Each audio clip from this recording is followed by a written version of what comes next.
জাতের কসম, আমার ইমানের কসম, ওই আল্লাহর কসম করে বলছি যে আল্লাহর হাতে আমার জীবন। বর্তমান ফিলিস্তিনের যুদ্ধ শেষ হবে, ইমাম মাহাদি এসে যাবে। ইমাম মাহাদি আসার 9 বছর পরে, ইমাম মাহাদি আসার 9 বছর পরে ঈসা আলাইহিস সালাম আসবেন। আর ইমাম মাহাদি আসার পরে 9 বছর, এটার মধ্যে দাজ্জাল তার আবির্ভাব ঘটবে। এমন সময় আমি আপনাদের সাথে কথা বলছি, হাদিসের ভাষ্য অনুযায়ী মনে করেন দাজ্জাল আপনার বাড়ির দরজায় এসে দাঁড়িয়েছে। এমন সময় আমি আপনাদের সামনে কথাগুলো বলছি, যেই সময় মনে করেন ইমাম মাহাদি আপনার ঘরের সামনে এসে দুয়ারের কড়া নাড়তেছে।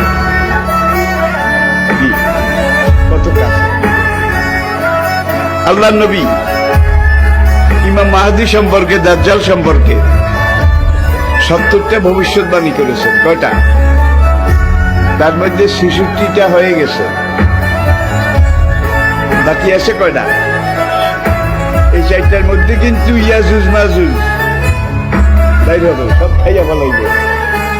এবার দাব্বাতুল আরদ কোরআনে আছে, দাব্বাতুল আরদ মক্কা এবং তায়েফের মাঝখানে জমিন ভেদ করে একটা জন্তু উঠবে।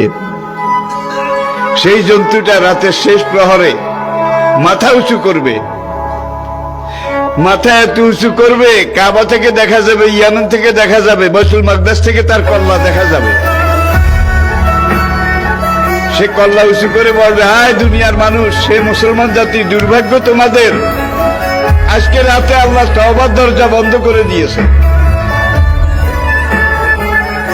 তওবার দরজা যদি বন্ধ করে দেয় আল্লাহ, তাহলে আপনি নিজেরা 100 বার জবাই করলে বোধহয় মাপ পাবেন। আর কোনো কিছু আছে রইছে?